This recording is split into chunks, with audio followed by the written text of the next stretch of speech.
Salut chers étudiants, j'espère que vous allez super bien.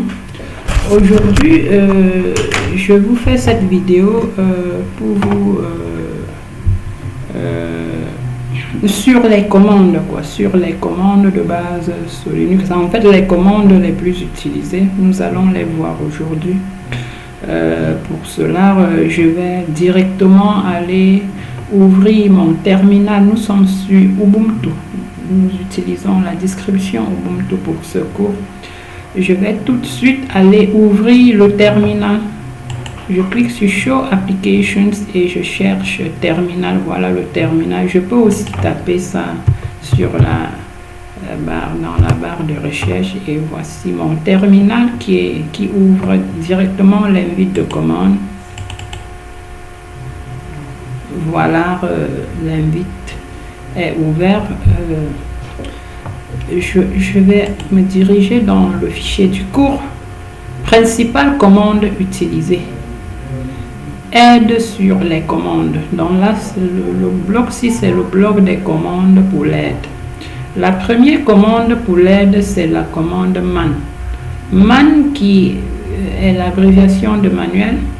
Man, c'est une commande qui permet d'afficher le manuel d'utilisation des commandes. Donc si je ne connais pas comment utiliser ou alors le rôle d'une commande, je peux aller taper, je peux utiliser la commande man suivie de la commande dont je veux la commande concernée, Donc si par exemple, supposons que je ne connais pas le rôle de la commande ls, je vais aller dans Ubuntu et chercher à se connaître le rôle de cette commande ls.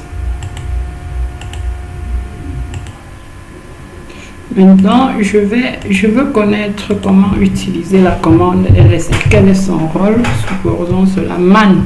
Je tape man ls. Donc, man va ouvrir le manuel de ls et me présentant comment utiliser le rôle de ls et comment l'utiliser. Voilà le manuel qui s'ouvre. En fait, mon manuel est en anglais. ls list directory content. Ça veut dire tout simplement que lister le contenu des répertoires. Donc voilà un peu la synopsis de l'utilisation. La syntaxe pour l'utiliser, c'est ls. On peut utiliser une option et on met le fichier ou alors le répertoire concerné. Ça va lister le contenu de ce répertoire. Maintenant, on peut avoir la description de la commande, les différentes options possibles. Parce que la syntaxe d'une commande, c'est la commande option si possible, plus le paramètre qui est obligatoire, le paramètre de ls qui est aussi ici c'est optionnel, mais dans d'autres commandes les paramètres sont obligatoires, mais pour ls c'est optionnel. Même les options. Bon, en ce qui concerne les options, nous avons l'option -1 qui veut dire, ou alors double-all, qui permet d'ignorer les fichiers. Ici c'est ignorer. En fait, le -a permet d'afficher les fichiers aussi cachés, les fichiers qui commencent par le point. Donc, on a plusieurs options. Vraiment, le but, vous pouvez parcourir vous-même ce manuel et cela va vous permettre de pouvoir utiliser la commande ls. Donc, vous allez connaître comment utiliser. Ça vous permet donc, chacun devra d'habitude utiliser le manuel pour apprendre à se servir de ces commandes-là. Maintenant, je vais je vais vous montrer certaines options de ls. Pour sortir du manuel, on tape la commande, on utilise la touche du clavier Q pour sortir. Maintenant, si je fais ls-h,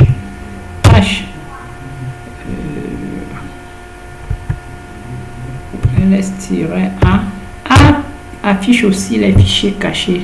L'option A affiche les fichiers cachés. Les fichiers cachés sont les fichiers qui commencent par le point. Dans le premier caractère est point. Si je fais AH, ça me met ça. L, j'associe L.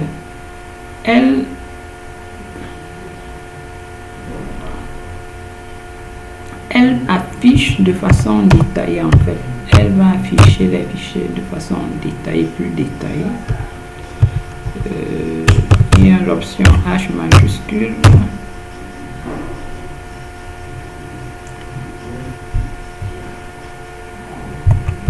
On peut faire ls document. Ça m'affiche le contenu de document. ls-h document.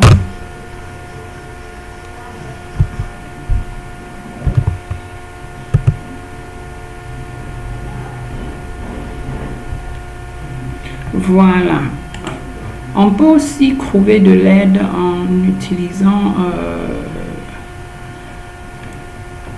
help. Help. Pour cela, je vais d'abord nettoyer le terminal. Pour cela, on met d'abord la commande et double-help. C'est un peu ça. Ça donne aussi de l'aide.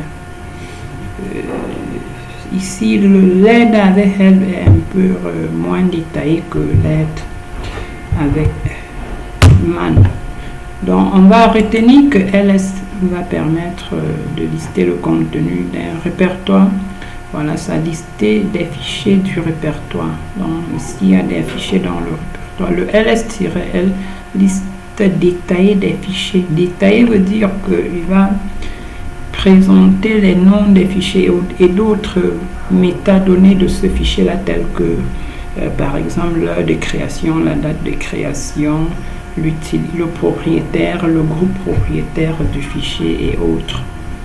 C'est ça un peu affiché de façon détaillée. On a la commande cd, déplacement dans l'arborescence des fichiers pour se déplacer d'un fichier à un autre. Par exemple, quand je fais ls là, ls me dit dans ce répertoire il y a bureau, images, musique et documents. Si je fais un cd document, je serai en train de me déplacer dans le répertoire document. Là actuellement je suis dans le document, donc je fais un ls pour voir le contenu de document. Il y a un autre répertoire dans le document qui s'appelle mon texte hsf. Donc voilà un peu ça. On va retenir que la commande cd va permettre de changer de répertoire courant. Donc ça permet de changer de répertoire ou alors se déplacer dans l'arborescence des fichiers. On peut faire un cd/etc. Bon, cd/etc va me renvoyer dans le répertoire etc. Voilà, nous sommes dans etc. Qui est le fichier le répertoire qui contient les fichiers de configuration. Voilà, je fais un ls pour lister le contenu de ce répertoire et on peut voir que ça marche. Clear, la commande clear c'est pour nettoyer le terminal quand c'est touffu. Nous avons la commande pwd. Donc ça permet d'afficher le nom du répertoire ou le chemin du répertoire courant. Voilà un peu ça. Là, si je veux savoir, c'est quand tu veux savoir où est-ce que, dans quel répertoire je me trouve, j'affiche. Là, il me dit que je suis dans le répertoire etc qui est dans la racine, c'est tout. On évolue, nous avons la commande cd. cd. C'est pour se positionner sur le répertoire précédent qu'on appelle encore le répertoire parent. Je vais prendre un exemple. Par exemple, actuellement, nous sommes dans etc. Le répertoire parent de etc, c'est la racine. Donc, si je fais un cd, ... ça va me ramener à la racine. Vous voyez bien, je fais un pwd. Il me dit, je suis dans la racine. Quand on est dans la racine, on ne peut plus rentrer en arrière. C'est un peu ça. C'est le dernier répertoire. C'est le répertoire qui est le parent de tous les autres répertoires qui vont venir après. Donc CD point me permet d'aller dans le répertoire parent. Je peux faire un feuille.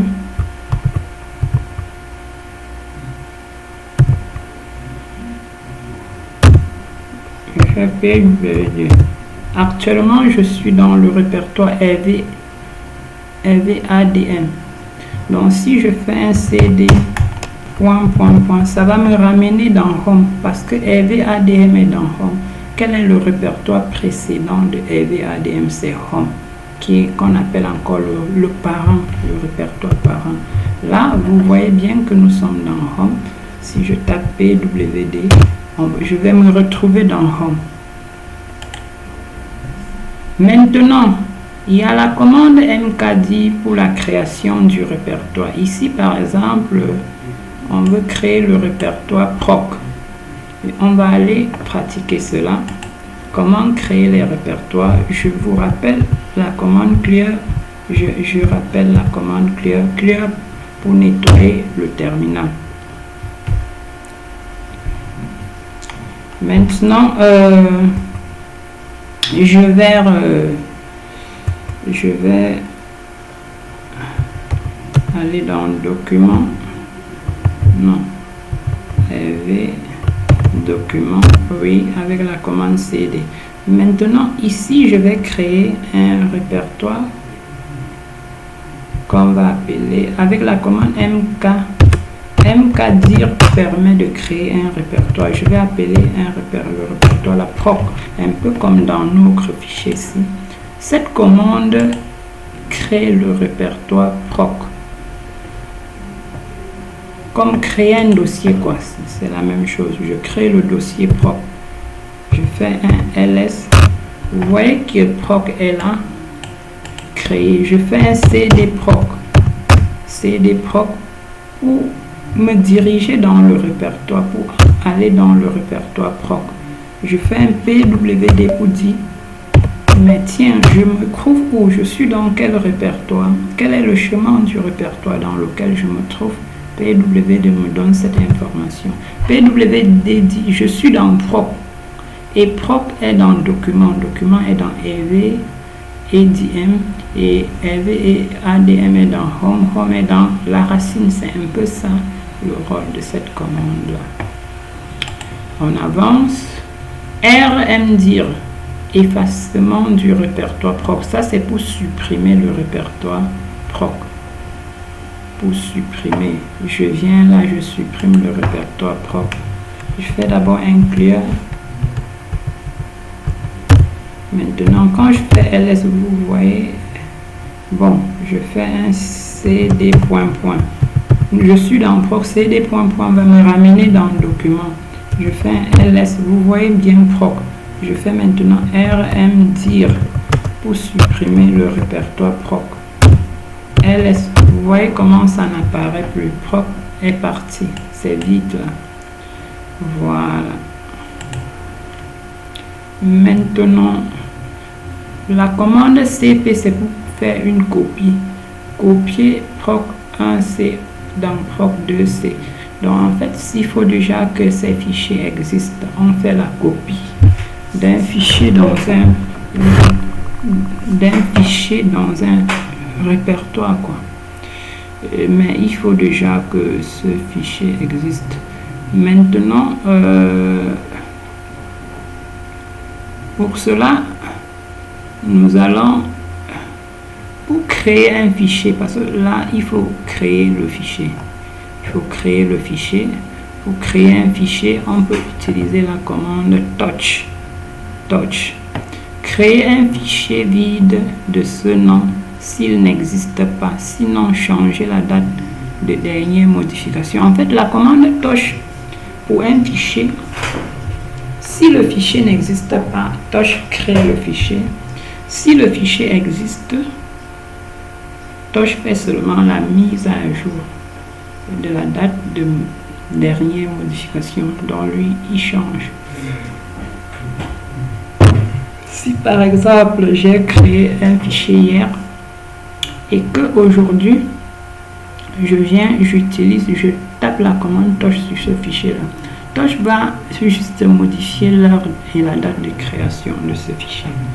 Mais si le fichier n'existe pas, touch crée le fichier. Donc voilà un peu ce que je vais faire.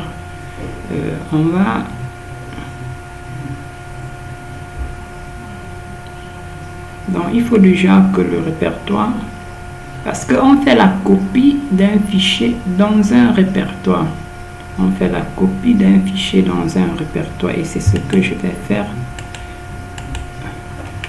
Il faut déjà que le répertoire existe déjà.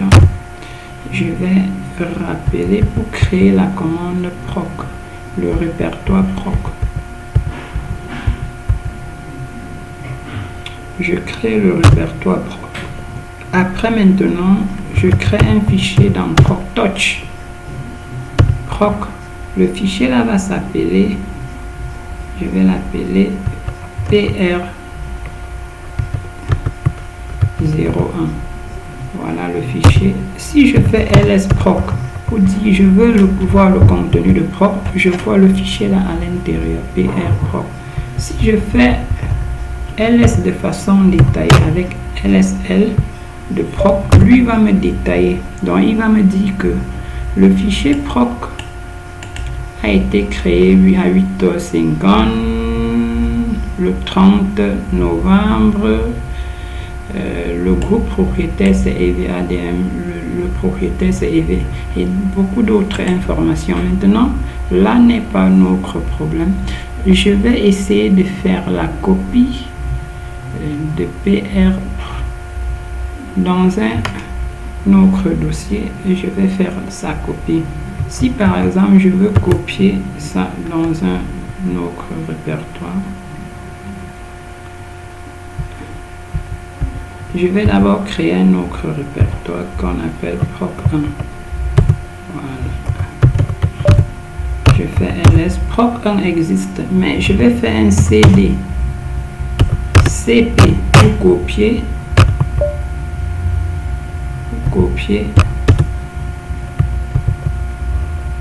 PR01, le fichier PR01 dans proc1. Donc cette commande va copier le fichier PR01 dans proc1 dans le répertoire proc1. Je valide. Après je fais ls proc1. Vous allez voir le même fichier à l'intérieur. Voilà ça. Donc la copie s'effectue de cette manière là. Je peux directement supprimer un fichier. Pour supprimer un fichier, on utilise la commande rm. Je vais supprimer le fichier que j'ai créé dans. Je fais rm que j'ai créé dans proc1 et je mets le fichier là à l'intérieur. Je supprime. Donc quand je clique, ça supprime le fichier proc PR01 qui est situé dans proc1. Donc si je fais encore ls proc1, je vais voir que c'est vide parce que je viens de supprimer ce fichier.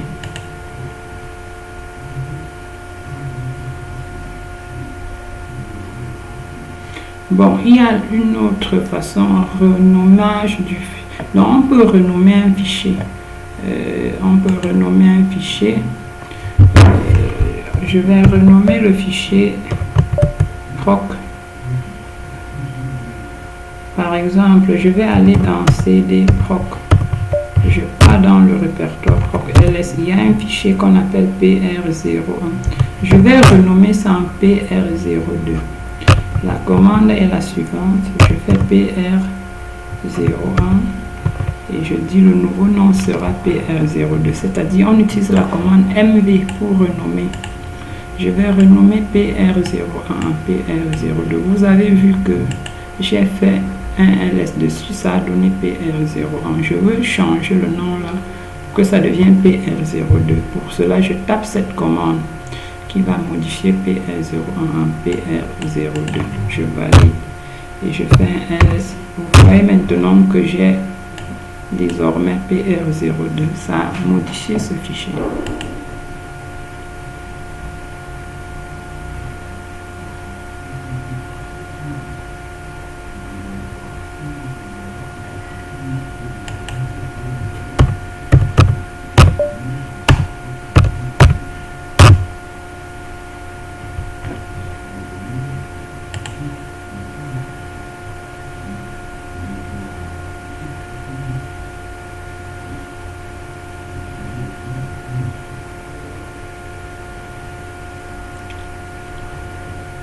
Maintenant, on a d'autres commandes comme la commande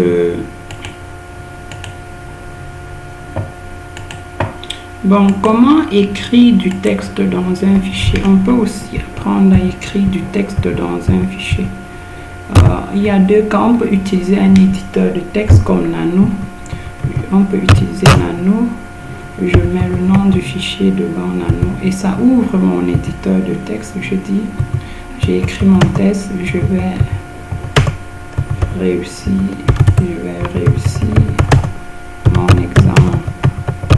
Je vais réussir mon examen et je fais un CTRL X pour quitter et puis Yes Y pour valider, entrer. Là, j'ai écrit du texte dans mon fichier PR01. Maintenant, je peux décider d'afficher le contenu de ce fichier sur le terminal. Pour cela, j'utilise la commande cat. Ça m'affiche ce qui est à l'intérieur de mon fichier PR01. Je vais réussir mon examen. C'est ce qui est dedans. Donc, cat va permettre d'afficher le contenu d'un fichier sur le terminal. Voilà à quoi sert la commande cat. Copie du fichier texte. Bon, là, c'est... Donc, il y a beaucoup d'autres commandes qu'on peut voir. Je pense que je vais m'arrêter là. Donc, tout ce que je peux vous dire, c'est que ayez l'habitude d'utiliser le manuel lorsque vous êtes en face d'une nouvelle commande. Ayez l'habitude, on ne peut pas étudier toutes les commandes en une seule fois. Vous allez les apprendre progressivement et en plus, on ne bûche pas les commandes ici. On pratique, on utilise les commandes et on retient seul. Donc, en utilisant plus, on utilise les commandes, plus on mémorise ces commandes, plus on apprend et on retient ces commandes-là. Et on maîtrise leur utilisation. C'est le conseil que je vais vous donner. Je vais m'arrêter là. Merci de m'avoir écouté du début jusqu'à la fin. À plus.